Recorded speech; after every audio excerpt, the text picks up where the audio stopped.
Namaskar bachcho. Today I Rajas sir has brought a very interesting chapter for you all which is gravitation. तो gravitation chapter सिर्फ इसलिए important नहीं है कि वो 11th क्लास में है. ये ग्रेविटेशन चैप्टर के जो टॉपिक्स हैं वो रिलेट करेंगे हमारी 12th क्लास से. हमारे को चार्जेस में इसको पढ़ना है, हमारे को मैग्नेट में भी इसको स्टडी करना है. तो ये चैप्टर बहुत इंपॉर्टेंट है, आपका क्विक अटेंशन आ जाना चाहिए बोर्ड पे. चलो शुरू करते हैं. तो सबसे पहले ग्रेविटेशन में है हिस्ट्री. कि ग्रेविटेशन की बात आई कहां से? तो हिस्ट्री क्या हमें बताती है कि there is a geocentric theory. Geocentric theory states that कि अर्थ इज द सेंटर और बाकी सारे प्लैनेट्स किसके रिवॉल्व कर रहे हैं? अर्थ के. पर ऐसा नहीं था. तो 1400 इयर्स तक यही चीज एक्सेप्टेड रही. Who gave this theory is Claudius Ptolemy. Gave this theory कि it is geocentric, Earth is the center. But then, after many years, there comes Nicholas Copernicus, who gives heliocentric theory. Means sun is the center, and all the planets are revolving around the sun. Then, studying further, Tycho Brahe. He's a very noble man who studied all the planets, the revolution with the naked eye, but could not publish. Then the assistant of Tycho Brahe, which is Johannes Kepler, gave the Kepler's law. And this is going to be our first topic for today's session. तो बहुत ही interesting topic है Kepler's law. And studying the Kepler's law, Newton gave a very famous law which we all know, which is Newton's law of gravitation. ठीक है? This is the history, and now after this, we'll first take the topic which is Kepler's law. So starting with Kepler's law. Kepler gave 3 laws. Kepler के 3 laws हैं. देखो बहुत ही interesting है. Kepler's के law को study करके ही Newton ने अपना ग्रेविटेशनल लॉ दिया है, तो हम उससे भी इसको रिलेट करने वाले हैं. First law of Kepler is, it is law of orbits. Law of orbit, which says that the planets revolves around the sun in elliptical path, and sun is situated at one of the foci. So what I'll tell you is, this shape is of circle, but this shape is of ellipse. So ellipse में we have one axis which is called major axis. ये बड़ी है तो it is called major axis, and this is a small axis, so this is called minor axis. Minor axis. This distance of major axis from this point to this point is called 2a. We call it 2a. Minor axis की distance, it is 2b, twice of b. Where is the focus? तो focus 2 जगह होता है, and we call it foci because it is 2. So this is the first point of focus, or this can be the focus, f1 or f2. तो अब law क्या कह रहा है? This is ellipse. अब लॉ इसमें क्या कह रहा है कि sun is here which is one of the foci. You can put sun over here, f1 और f2, कहीं पे भी हम सन को रख सकते हैं. हमने सन को यहां रखा. सन को रखने के बाद this is the planet, let's say earth, and now earth is revolving around the sun. This is law of orbit. Sun is situated at one of the foci, चाहे यहां चाहे यहां. ठीक है? Now see one more thing which is, sun से जब farthest distance है, this is the earth farthest distance ना, सबसे दूर कब है? इस पॉइंट पर है. और सबसे पास कब है? इस पॉइंट पर है. तो this point is called perihelion. Perihelion. And this point is called aphelion. दूर वाला पॉइंट एपीहीलियन, पास, पी से पास, तो पास से पेरीहीलियन. सन यहां पर है, this is the line joining earth and the sun. देखो, line joining sun and the planet, क्या यही लाइन जॉइनिंग है? तो this is law of orbit. Sun is situated at one of the foci, planet is revolving around it. Clear? Is this clear? Moving to the second law, which is law of areas.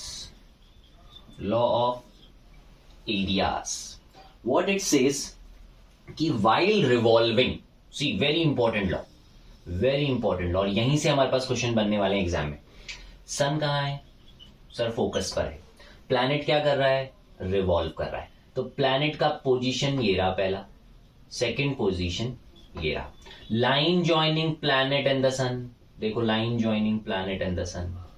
ठीक है, यहां से यहां तक आया है planet, P1 से P2 तक आया है. कितना टाइम लिया है? Let's say time is T.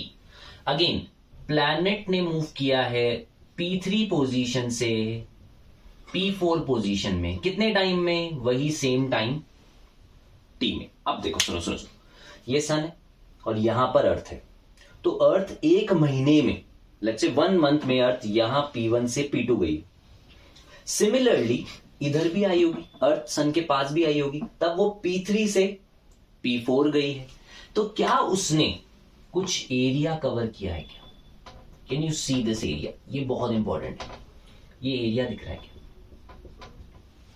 these areas are equal. Means what it is saying? Planet swept equal area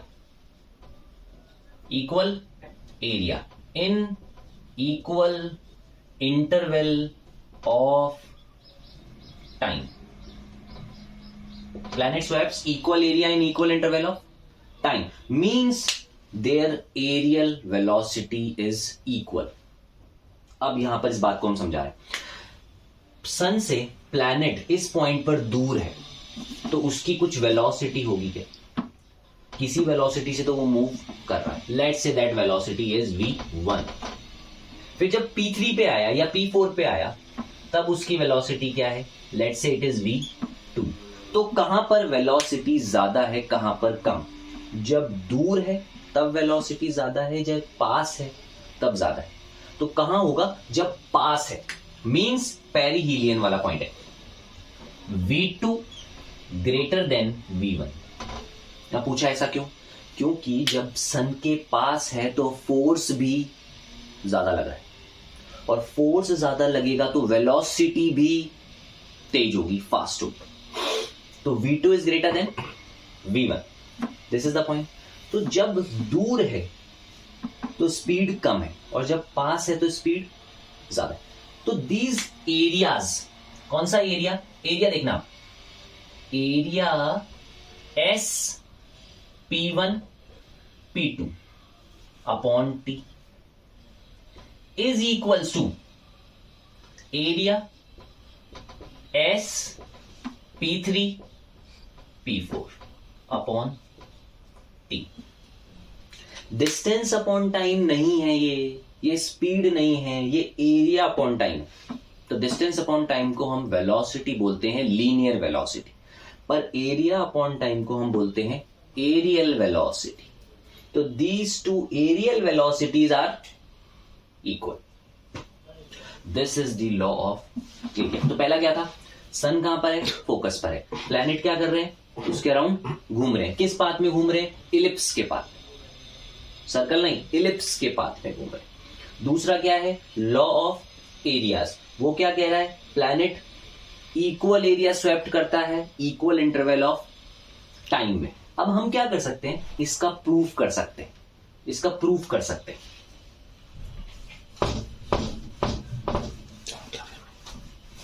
किसको समझना है? इसके प्रूफ को समझना है. तो बहुत इजी है. Let us take this as a triangle. क्योंकि ये इतना बड़ा पाथ है तो we can consider this as a triangle. And what is the area of S P1 P2? Sir half into base. Base is this. Speed क्या थी? v1t v1 into T, क्या ये डिस्टेंस हो गया? Base, height, this is the height, this is the position vector ना, तो this is r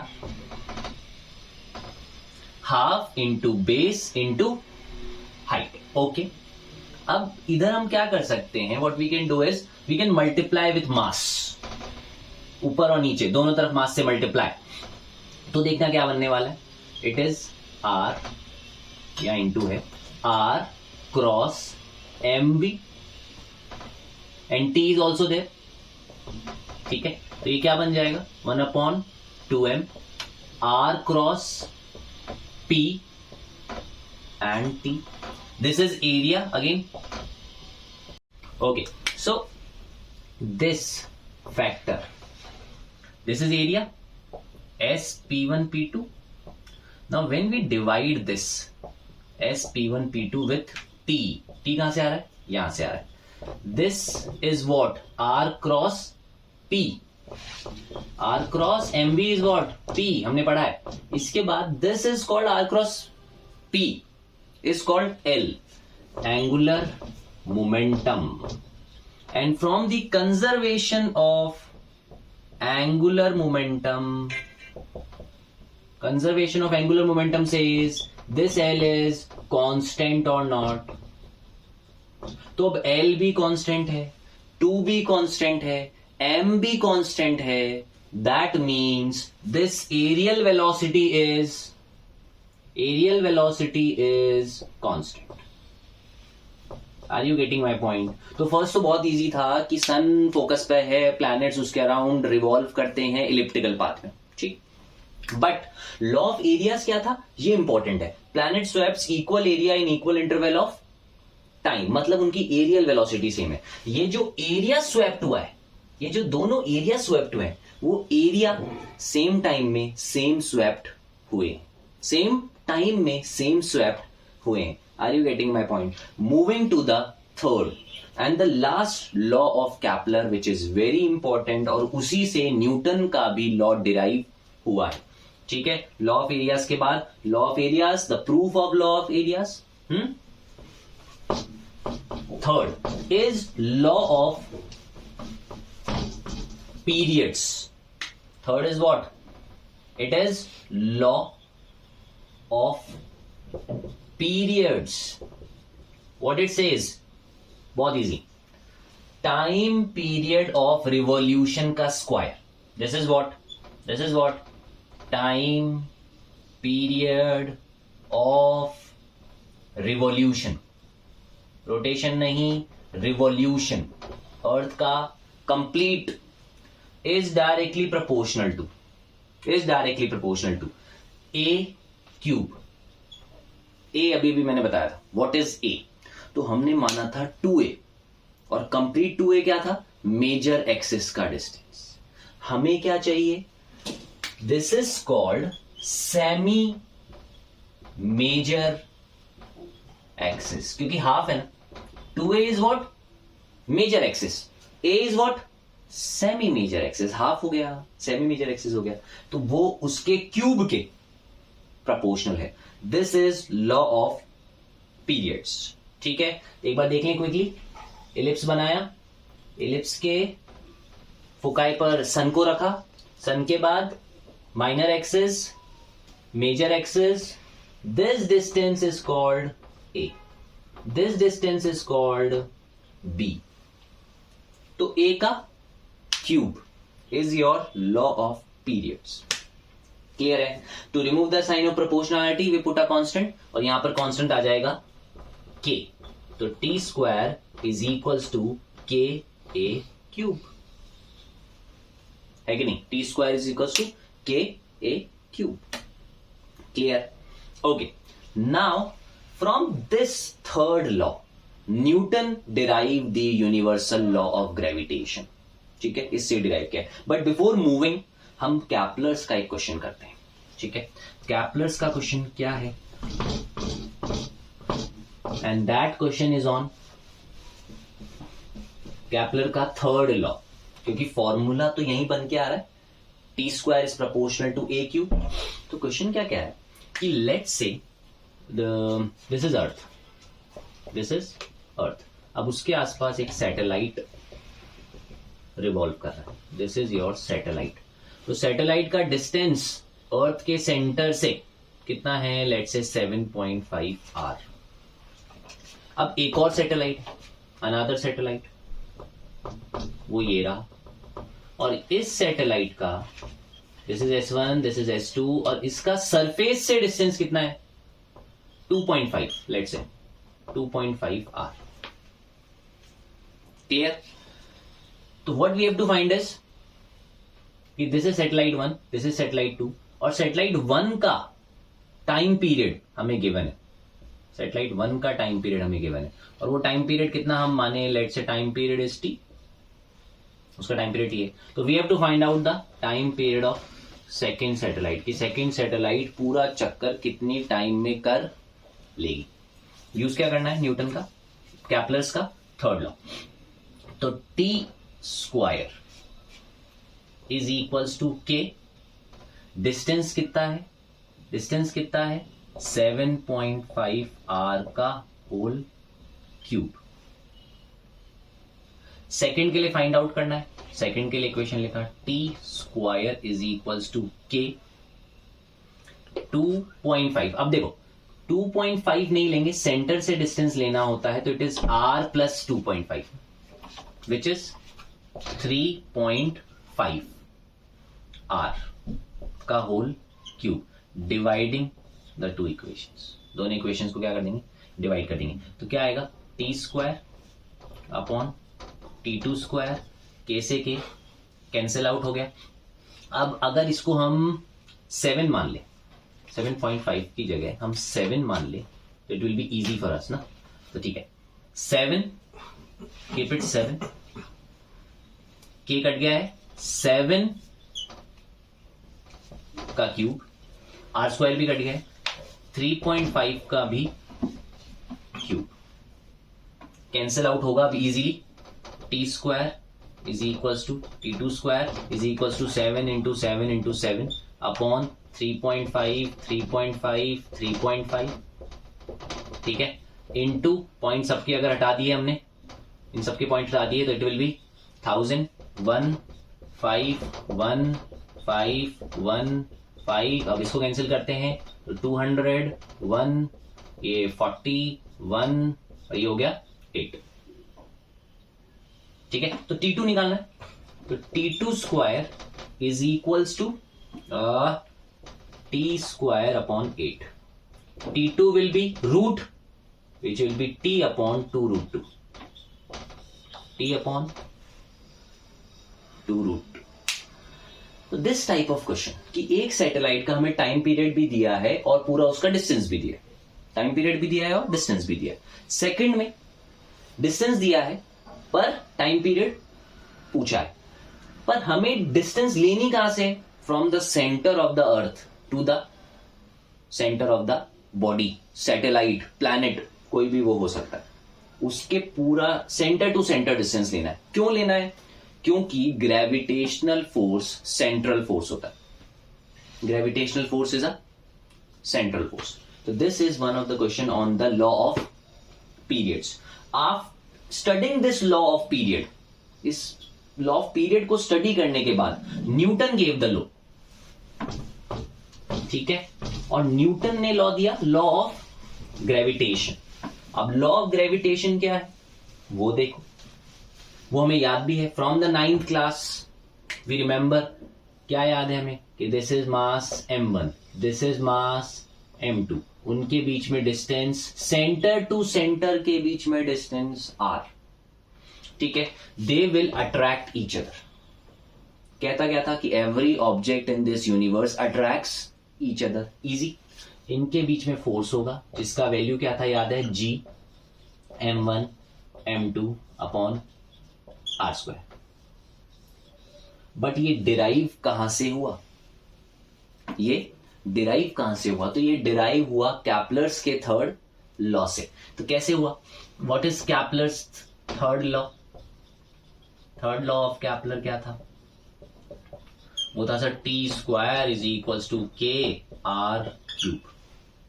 तो हमने मान लिया कि ये सन है और ये अर्थ है और वो रिवॉल्व उसके कर रही है, तो टाइम पीरियड तो कुछ होगा। हाँ डेफिनेटली होगा, इनके बीच में डिस्टेंस r है, तो टाइम पीरियड क्या होगा सर 2πr अपॉन किस स्पीड से चल रहा है, v की स्पीड से चल रहा है। Time period 2πr upon v। तो हमें डिराइव करना है दिस पार्ट। कैसे कर सकते हैं sir, F means centripetal force. हमने प्रीवियस चैप्टर्स में पढ़ा है सेंट्रिपिटल फोर्स, जिसका वैल्यू होता है mv² अपॉन r। क्या होता है mv² upon r। So putting the value, क्योंकि हमें फोर्स निकालना है, पुटिंग द वैल्यू ना, तो हमें फोर्स निकालना है। F is equals to m, हमने रेडियस कितना माना है यहाँ पे r, अर्थ का मास हमने मान लिया m, मून मतलब सन का मास हमने मान लिया कैपिटल M। तो मास किसका लेंगे, उस बॉडी का जो कि घूम रही है। सेंट्रिपिटल फोर्स में मास किसका लेते हैं, उस बॉडी का जो कि घूम रही है, जो घुमा रहा है उसका मास वो तो कंसिडर नहीं होगा, ठीक है। तो it is mv²। Now value of v², तो यहां से value of v is 2πr upon t, 2πr upon t। अब स्क्वायरिंग तो देखो क्या आएगा, 4π² r² upon r into t²। Clear है। और t² क्या है, KR³। इधर से एक r भी कट गया है। F is equals to m into 4π², इधर है एक r बचा है, इधर हमने लिख दिया KR³, एक और कैंसिल हो गया है। तो F comes out to be, देख ले एक बार, 4π² K into m upon r²। This becomes G। ये क्या हो गया, इसको रिप्लेस कर दिया कांस्टेंट G से। क्वेश्चन पूछते हैं कांस्टेंट G का वैल्यू, तो 4π² अपॉन K, वो वैल्यू है G का। एक मास तो है और दूसरा मास भी उन्होंने ऐड कर दिया। क्या अब ये एक्सप्रेशन सेम नहीं है, ऑलमोस्ट सेम नहीं है।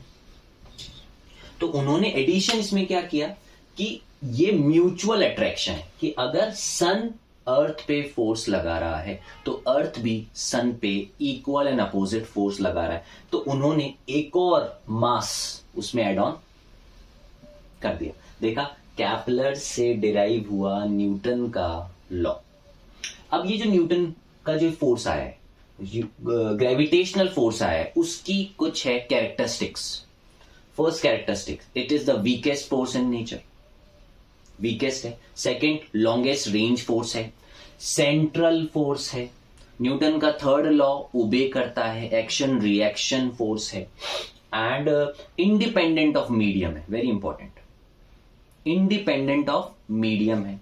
अगर मीडियम में हम चले जाएंगे, वाटर में हम चले जाएंगे, किसी भी मीडियम में चले जाएंगे, तो ग्रेविटेशनल फोर्स चेंज नहीं होगा क्योंकि इंडिपेंडेंट है, ठीक है। Then next is, yes, it is a conservative force. Gravitational force is a conservative force, means इसके अगेंस्ट वर्क डन पाथ पे डिपेंड नहीं करता। ये हमने कहां पढ़ा है, वर्क एनर्जी वाले चैप्टर में पढ़ा है। Work done against gravitational force does not depend on the path followed. Clear, these are the characteristics. इसकी कुछ इंपॉर्टेंस है, यस इंपॉर्टेंस है। Planets are revolving around the sun due to gravitational force. Tides बन रही है, high tides and low tides due to gravitational force. We are bind on the surface of the earth due to gravitational force. Is that clear? This gravitational force F G m1 m2 upon r². अब because it is a force, it is a vector quantity, so we have to denote it in a vector form also. कैसे denote करना है इसको? इसको vector form में represent करना है। तो वेक्टर फॉर्म में हम रिप्रेजेंट कर सकते हैं। ये m2 इस m1 को अट्रैक्ट कर रहा है, m1 m2 को अट्रैक्ट कर रहा है। This is force on 1 due to 2, और 1 2 को कर रहा है। This is force on two due to 1. ठीक है, और ये दोनों इक्वल एंड अपोजिट है. देखो एक बार, F12 is equals to minus of F21. This is force on 1 due to 2. This is force on 2 due to 1. Sir vector form में लिखना है, ठीक है लिखना है. तो वेक्टर फॉर्म के लिए आपको क्या करना होगा, इसमें आर कैप लगा देना होगा. Simple easy. वेक्टर लिखने के लिए आपको लिखना होगा G M1 M2 upon r square into r cap. क्यों लगाया कैप, क्योंकि वेक्टर फॉर्म में रिप्रेजेंट करना है. वेक्टर में कैसे करते हैं, याद है, A vector is equals to A cap. और कैप को कैसे लिखते थे सर, ए कैप को हम लिखते थे A vector upon A, magnitude of A. तो आर कैप को भी लिख सकते हैं, और वेक्टर फॉर्म हमारा बन जाएगा G M1 M2 upon r vector into r cube. क्या कर दिया, वेक्टर फॉर्म. तो हमने कुछ चीजें कवर कर ली है. वो है कैपलर्स के तीनों लॉज, उसके बाद ग्रेविटेशनल लॉ ऑफ न्यूटन्स, उसका भी वेक्टर फॉर्म. क्लियर. ये चीजें डायरेक्टली मासेस बन जाएंगे चार्ज. और ये हमारे 12th क्लास के भी फर्स्ट चैप्टर्स हैं, इलेक्ट्रिक चार्जेस एंड फील्ड में भी है. Okay, moving to the further, आगे चलते हैं. इसमें तो कहानी है आगे. चलो क्वेश्चन करेंगे भाई. क्वेश्चन क्या करेंगे, इधर ही पहले इनिशियली ये दोनों मासेस हैं, इनके बीच में ये. तो इसमें एक क्वेश्चन तो क्या बनता है, first, if distance between two objects क्या हो गई है, if the distance between two object let's say half. आगे बोल रहा है if the distance between two object is doubled, तो फोर्स कितना रह जाएगा. तो क्या करना है, कंसिडर करना है एक मास M1 एक M2, उनके बीच में इनिशियल डिस्टेंस थी R. अब मैंने उस R डिस्टेंस को आधा कर दिया तो फोर्स बढ़ जाएगा. उसके बीच की डिस्टेंस को बढ़ा दिया तो फोर्स कम हो जाएगा. ठीक है, कितना कम हो जाएगा वो ये पूछ रहा है. अगर डिस्टेंस हमने हाफ कर दी तो force becomes 4 times.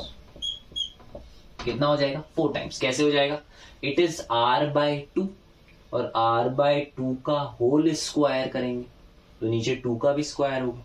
It will B 4 और 4 घूम के ऊपर रेसिप्रोकल होके ऊपर, तो it will become 4 times. Double किया तो F/4, क्योंकि 2R का स्क्वायर, इट विल बी 4, तो 1/4 हो गया. Third, masses doubled, both masses doubled and distance भी डबल्ड. चलो डिस्टेंस भी हमने क्या कर दी, डबल. दोनों मासेस डबल किए तो 4 टाइम्स, डिस्टेंस भी डबल किया तो भी 4 टाइम्स, एंड नया जो फोर्स होगा इट विल रिमेन सेम. कर सकते हैं ना, देखो कैसे करेंगे. G twice of M1 twice of M2 upon twice of R का होल स्क्वायर. ये ट्वाइस ऑफ R क्या बन जाएगा, ये क्या बन जाएगा, ये बन जाएगा 4R स्क्वायर. और ये कैंसिल. F डैश वही पुराने वाले F के. देख तो इस टाइप के क्वेश्चन जो इसमें बन रहा है. ठीक है, इंक्रीज और decrease. Then the next type of question जो इसी पार्ट से बनता है, ग्रेविटेशन से ही हमारे बनता है, वो क्या है कि let's say they are saying कि दीज आर द 2 ऑब्जेक्ट्स. ठीक है, M1 मास एंड M2 मास, और इनके बीच में डिस्टेंस है लेट्स से R. ठीक है, अब इन्होंने कहा कि M1 तो वैल्यू है M and the value of M2 is let's say keep it कितना लेंगे, 5 ले लेते हैं. चलो 5 है. अब इनके बीच में कोई एक ऐसा पॉइंट है, कोई ना कोई एक ऐसा पॉइंट है जहां पर नेट ग्रेविटेशनल फोर्स जीरो है। क्यों जीरो है सर? लेट्स से मैंने यहां पर एक मास रख दिया एम नॉट, तो M1 एम नॉट को क्या करेगा? अट्रैक्ट। M2 भी एम नॉट को क्या करेगा? अट्रैक्ट। कोई एक ऐसा पॉइंट हो सकता है between the line joining the two planets जहां पर नेट ग्रेविटेशनल फोर्स जीरो हो, यहां पर नेट ग्रेविटेशनल फोर्स जीरो हो। हमें वो डिस्टेंस पता करनी, तो वो डिस्टेंस M2 के तो पास होगी क्योंकि M2 मास में ज्यादा है, वो पॉइंट M2 के तो पास होगा और M1 से दूर होगा। क्योंकि पास है तो डिस्टेंस कम है, डिस्टेंस कम है तो फोर्स ज्यादा है। अच्छा नहीं, जिसका मास ज्यादा है उससे हमें करना पड़ेगा दूर, है ना? करेक्ट करेंगे इसको, हम करेक्ट करेंगे। जिसका मास ज्यादा है उससे तो हम रखेंगे दूर, पर जिसका मास कम है उसके रखेंगे पास, तभी तो नेट फोर्स क्या होगा? इक्वल। करेक्ट है ना? अब बिल्कुल करेक्ट है। जहां मास कम वहां पर डिस्टेंस भी हमें कम, पास में रखना है उसके, तभी नेट फोर्स जीरो। तो ठीक है, चेक कर लेते हैं M1 का फोर्स।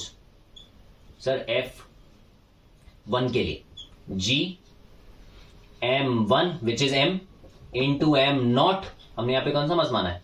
एक जनरल M नॉट मान लिया, अपॉन इनके बीच में डिस्टेंस क्या होगी? लेट्स से X, तो ये रिमेनिंग डिस्टेंस क्या होगी? R माइनस X, तो it will be X square. F2 क्या होगा? Sir G 5M into M not upon R minus X का whole square. Now equating F1 and F2, क्यों? क्योंकि हमें नेट फोर्स जीरो लेना है। इक्वेट कर दो, इनको इक्वेट कर देंगे तो क्या आएगा? चेक करो। हमें निकालना क्या है? हमें निकालना है X, you have to calculate the value of X। तो F1 बराबर F2, G से G cancel out, G cancel out, M cancel out, all the things cancel out. M बचा है 5, बचा है 5 माइनस R माइनस X का whole square is equals to, उधर क्या बचा है? 1 upon X square. Cross multiply किया, 5X square R minus X का होल स्क्वायर, दोनों तरफ रूट लिया, इट इज 5X बराबर R माइनस X। कैलकुलेट क्या करना है? X, तो इसको इधर लेके आएंगे। X क्या आया? 1 plus root 5 is equals to R। X comes out to be R upon 1 plus root 5। और फिर अगर रूट को नीचे नहीं छोड़ना तो हमें इसके क्या करना होगा? रेशनलाइज। Is that clear? तो we have covered two topics हमने कवर कर लिया है, Kepler's law and then Kepler's law and the next is the gravitational law. ठीक है, कैपलर्स के ही लॉ से न्यूटन ने अपना ग्रेविटेशनल लॉ डिराइव किया। हमने क्वेश्चन किया कैपलर के थर्ड लॉ पर, हमने डिराइव किया लॉ ऑफ एरियाज को कि वो कैसे होता है, उस पॉइंट को डिराइव किया। न्यूटन की इस लॉ को समझा, उसकी इंपॉर्टेंस समझी, उसकी कैरेक्टरिस्टिक्स समझी, और उस पर भी हमने 2 टाइप के न्यूमेरिकल किए। एक तो हम जैसे बोलते हैं word problem, and second is कि किस पॉइंट पर नल पॉइंट होगा। We call it null point. क्यों? क्योंकि वहां पर नेट फोर्स क्या है? Zero. Okay, with this 2 topics we end today's lecture. Thank you everyone.